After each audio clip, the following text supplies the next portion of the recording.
I always believe that everyone is given their own cross to bear, and sickle cell is my cross to bear.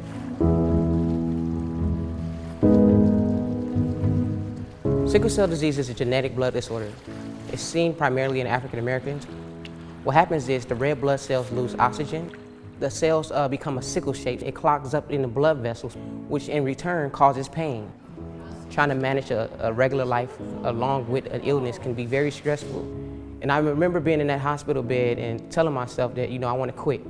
I want to quit. I had enough of this illness, but I don't question God's plans. Quite frankly, I've learned to adjust living with sickle cell disease. I'm Mariah. I'm 12 years old, going to 7th grade. I love sketching, I love singing, and I love basketball.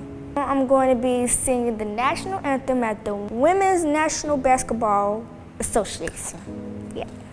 I have sickle cell anemia, and I've been coming to Rabida ever since I was born. It comes off of headaches, fevers, where the body parts mostly hurt from, like my back, my legs, my arms, and my head.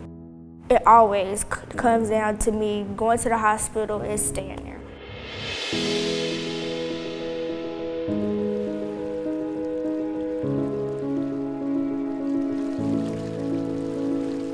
I'm Bridget, I'm 23 years old, and I've had type 1 diabetes since I was 9.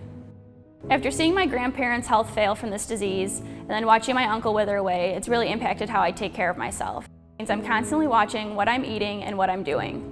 I have to make sure that I test my blood sugar at least 4 times a day, and I'm changing my pump sets every 3 days. They say having diabetes is like being on a roller coaster, constantly going up and down at different speeds. However, when I'm riding my bike, I feel that I'm totally in control of everything, and I know that this disease is never going to stop me.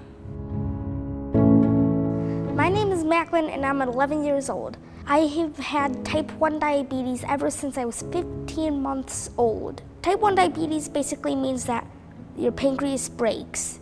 This is my pump. It kind of is what gives me all the insulin. This is pretty much what I live off of. As other people would use an injection. I just don't like needles. This is my meter, and last of all, I have a poker. If I was to poke myself, it would make some blood come out of me. Sometimes I even think I have more responsibilities than an adult.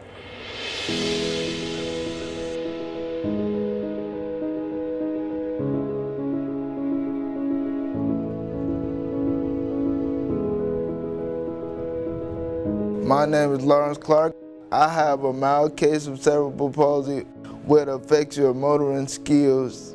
With me, it affected the right side of my body. The one major challenge was being able to be outside on my own.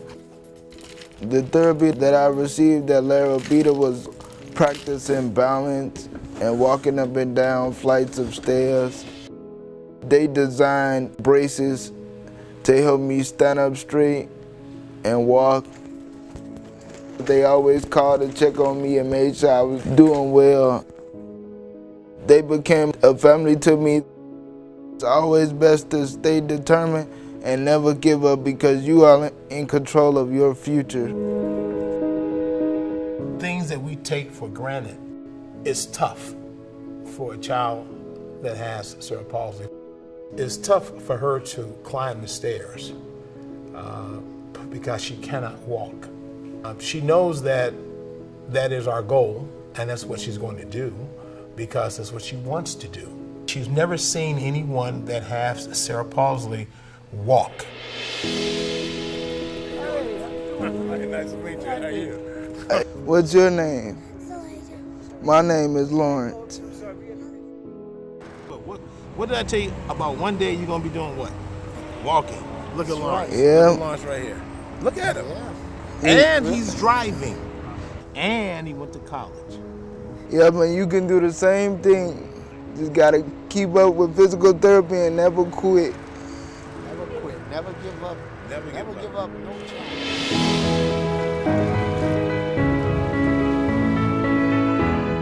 Every time I entered the doors of Rabida to be treated, I knew that I was going to leave with new knowledge and tools to help take care of myself and make my life better. Most of the time I think of myself like a normal kid. but every once in a while I'll think I'm different and stuff. Right? That's a good one. You know, walking around and I see somebody else with a pump, I'm like, oh my gosh, you have one too. Heroes come in many shapes and forms. For me, some of my main heroes at Rabida were definitely my healthcare team. At home, it's always been my family. And in my life, I think I'm a hero for kids that live with this disease, just like me. Rabida holds a special place in my heart because that's where I learned to grow and learn how to live with my illness. But as I got older, my doctors and the people in my life, my Rabida family, made sure that I had everything that I needed to be successful in fighting this thing, sickle cell disease. Currently, I'm a senior at Morehouse College in Atlanta, Georgia. I am studying biology with aspirations of becoming a pediatric hematology nurse practitioner. I want to dedicate my life to working with children with sickle cell disease. To those that have learned they are just diagnosed cell disease, I would say to you that understand that you are no different from anyone else. You have to embrace this lifestyle head on, keep a positive mindset.